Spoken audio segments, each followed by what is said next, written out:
So here's all the potatoes that came off that one plant, and I counted them. There's 10 here. Hey guys, what's going on? Welcome out to another beautiful day on the farm. So today I thought I would go around to all the different crops, well, mainly just the potatoes and the wheat, and give you a little update on how they're growing. So today is July 7th. By the first week of July is usually when we are able to go and dig the potatoes up, and we'll get the little tiny potatoes. We call them new potatoes. And the skins are really thin, and we'll dig those up and go cook them, and they're just so good to eat. But hopefully, we've been checking these, and I know there are some little potatoes, so let's go dig up a few plants and I'll show you what they look like.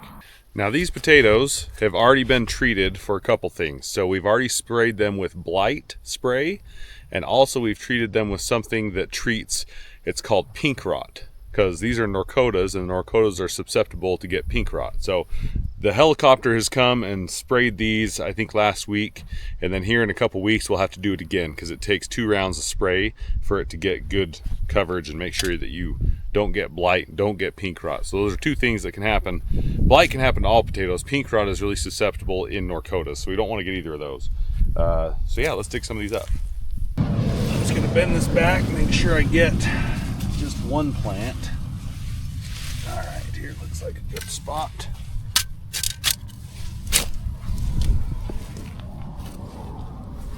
Moisture looks really good. Get it up. Okay, so look at that. Got nice potatoes. Let me get this out into the light a little bit. That one's kind of crowded. All right, there we go. Now you can see. So that is the potatoes we have so far. So pretty decent size, about 2 inches. There should be a bunch on here, like there's one. That one popped off. But there should be a whole bunch of potatoes on here. There's another one right there. There's a bunch right there. So down inside, we've got a bunch of potatoes. So there's 1, 2, 3, let's see. So I've counted 5, 6, 7, 8. Looks like we have about 8 to 9 potatoes right there. So, and this isn't the biggest one, but they're about 2 inches long, about 1 inch in diameter. That's pretty good for this time of year. That would be a really delicious potato for sure to just go cook up. But we're gonna bury these back in the ground, because this plant, even though I've pulled it out, if I just bury it back in the ground, all these potatoes will still continue to grow. Well, I decided after replanting that most of the potatoes had fallen off. So here's all the potatoes that came off that one plant, and I counted them. There's 10 here. 10 little potatoes that will, I mean, if every single one of these plants grows this many potatoes, and they're all 6, 7 inches long, good sized baked potato or whatever they're going for, then yeah, we're gonna have a pretty good crop. Now, I'm not gonna waste those potatoes. I'm actually gonna go home and I'm gonna cook them up and eat them for lunch. But while I'm here in this field, one thing that I started doing last year, you can see this plant doesn't look like a potato plant. That's because at the end of these fields, sometimes there's these sporadic rows when the planter was just getting started and didn't quite plant spuds everywhere. And there's a row down there where it didn't start planting until it was about 15 feet in. Well, what I did this year is I planted pumpkins. I came out here and I planted pumpkins in the end of the potato field. They're not all growing, but some of them are getting big, like that one, that one. I planted a whole bunch right here, and I planted a whole bunch over there. But figure, why not plant a different thing, like pumpkins, in the end of the field where nothing's growing, but it's still getting watered, it's still getting fertilizer. So I'm gonna have a good crop of pumpkins this year too. This is another spot where the planter didn't start quite soon, and I planted a bunch of pumpkins here. So there's pumpkin, pumpkin, pumpkin. Not all of them have started to grow, but I've got a few plants growing. Now let's head over to the wheat field and I'll show you how the wheat's coming along. Okay, we've arrived at one of our wheat fields. So we have 2 different varieties of wheat this year. We have something called LCS Hammer, which we had 1 field of it last year. We like it because there's a wild oat spray that we can spray that keeps the wild oats down a little bit. So I'm pretty sure this is one of the fields of Hammer.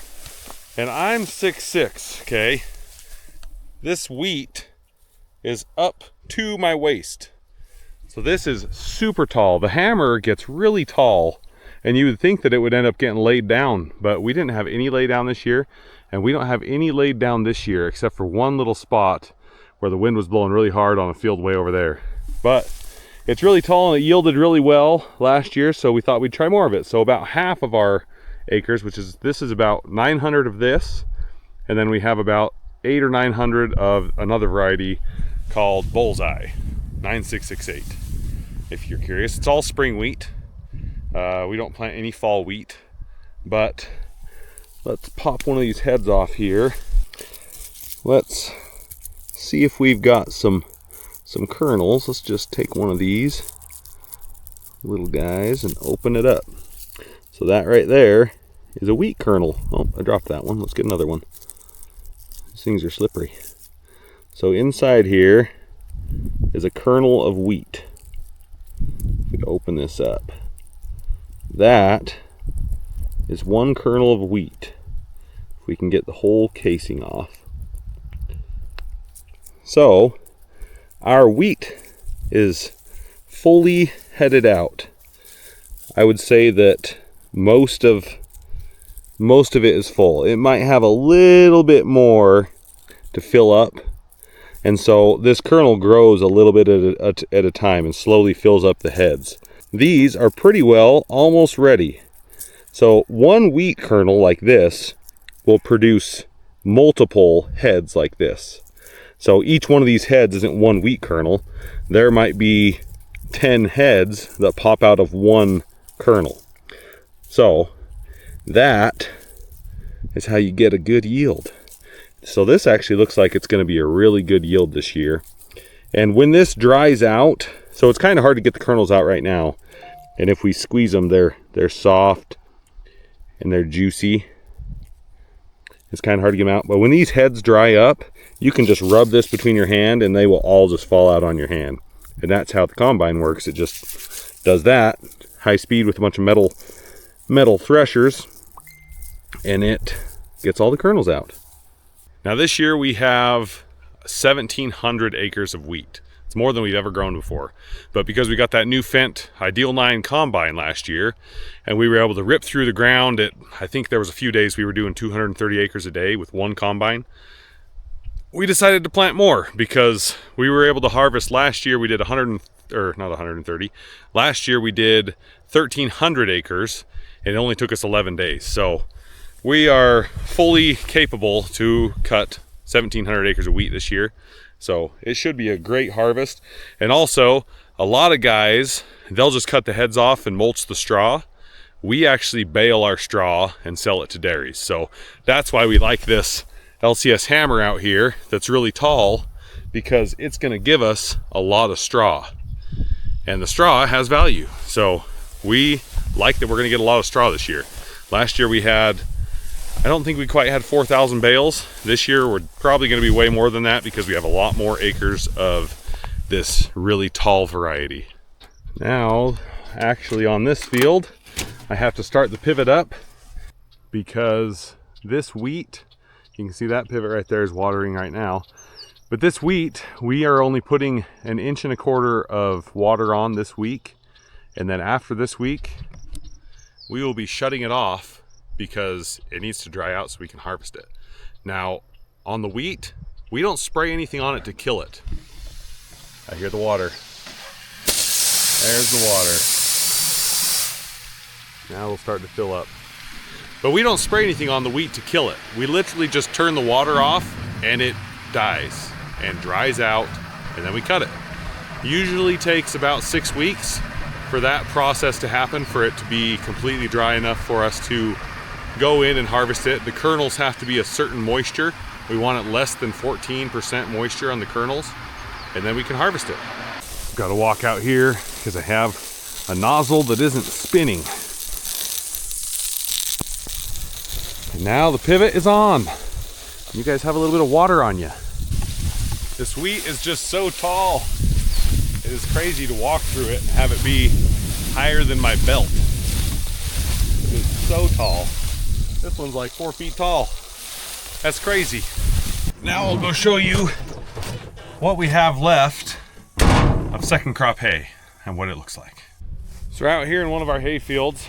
We've baled one field and part of another field, and this is the last field. This is the new seeding, and this is the first crop on the new seeding, but second crop this year. So this hay, definitely dry and crunchy, and it feels like it's got a little bit of moisture underneath. So one problem we had is this was all ready to go. We cut it, it was drying, it looked good. And then over the weekend, when we were getting ready to go bale it, it downpoured. So here in Idaho, we don't get like all day long pours. Like a storm will come through, it'll downpour for 15-20 minutes, and then it'll blow by, and then it'll be clear skies like it is right now. Well, we had some rain, but it has now been over the weekend, and we have tried baling some. Now just feeling this bale, it is too wet. So it looks like Trevor must have come out this morning, baled up. I can see 4 bales here, and it was too wet because he stopped. So we are getting a fluffer or a tedder or whatever you want to call it, and we raked this. We're going to let it dry for probably a day, and then tomorrow we're going to come through with the fluffer, fluff it up, hopefully get it to dry the rest of the way, and then be able to bale this in like 2 days is hopefully what happens. We'll see. So I have one last update for you guys, and it's a lawnmower update. I got to show you what that lawnmower has done, and a little bit exciting, we have an upgrade. Let's go see it. All right guys, well now that we've seen the crops and how they're doing, I want to give you guys an update on these robotic lawnmowers. They have been pretty awesome.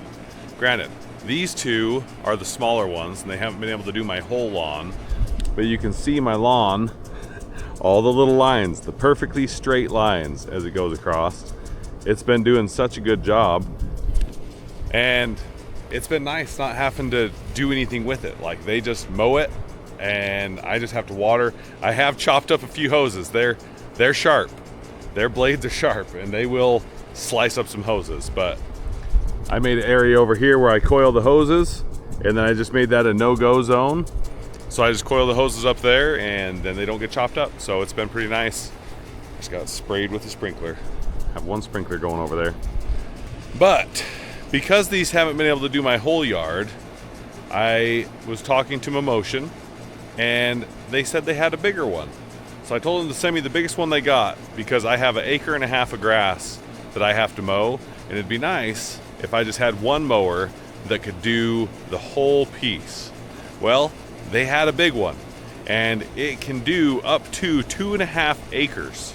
So we're gonna go ahead and swap these two out for the big one right now. And just like that, the two smaller ones are gone, and I left this smaller one here as a comparison. Now you can see they do look very similar. So this is the Luba Mini all-wheel drive, and this is the Luba 2, and there's a few differences. It is a little bit bigger, but they are very, very similar machines here.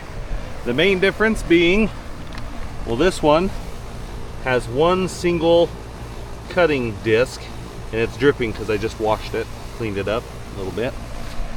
But this one, if I pull it out of here, and it might actually be on.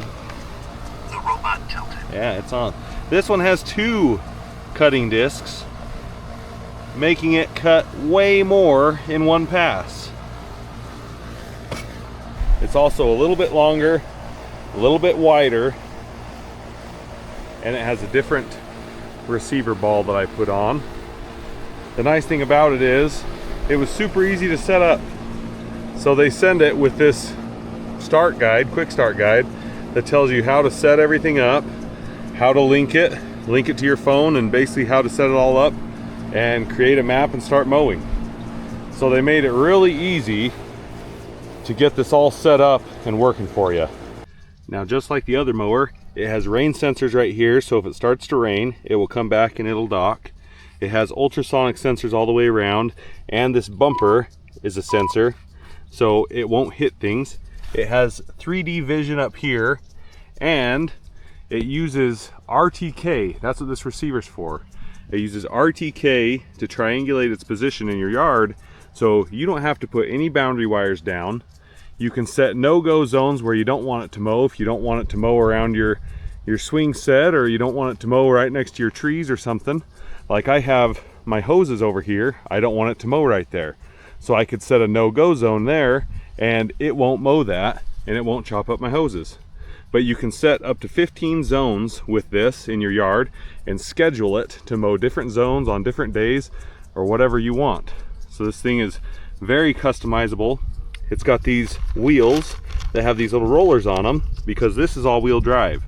So all the tires move, so when it needs to spin, it spins on these front wheels. They will turn, but these rollers will make it so it can spin sideways, which is kind of nice. It has full suspension, and you can adjust the height setting in the app to whatever height you want, up to 4 inches.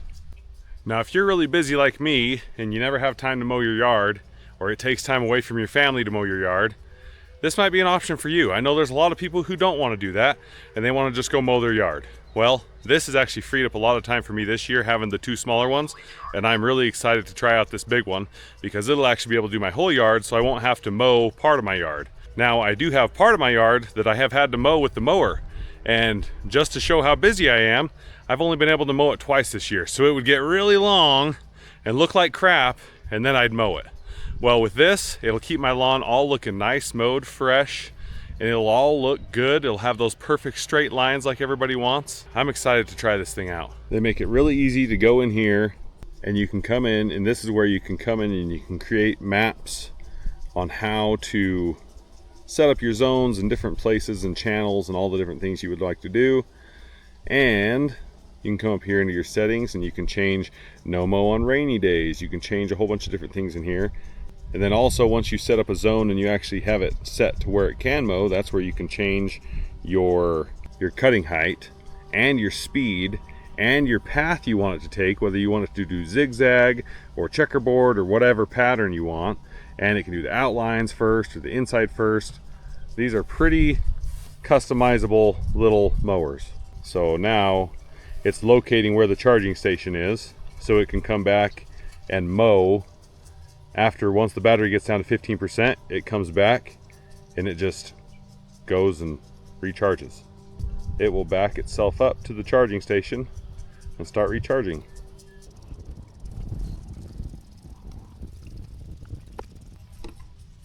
Start charging.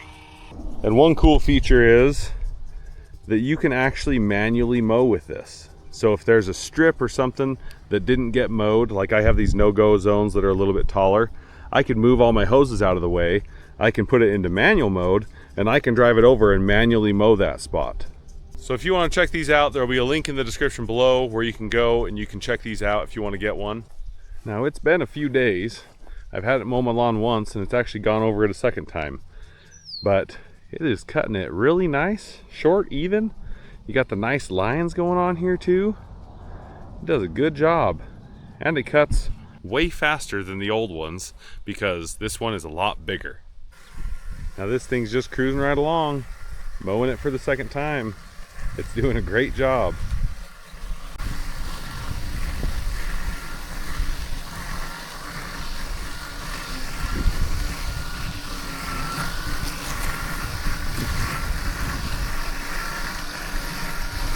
Well, I hope you guys have enjoyed today's video. We have a lot of stuff going on. The crops are coming along really good. If you guys want to check out that mower again, the link is in the description below. And I love you guys. I'll see you in the next one.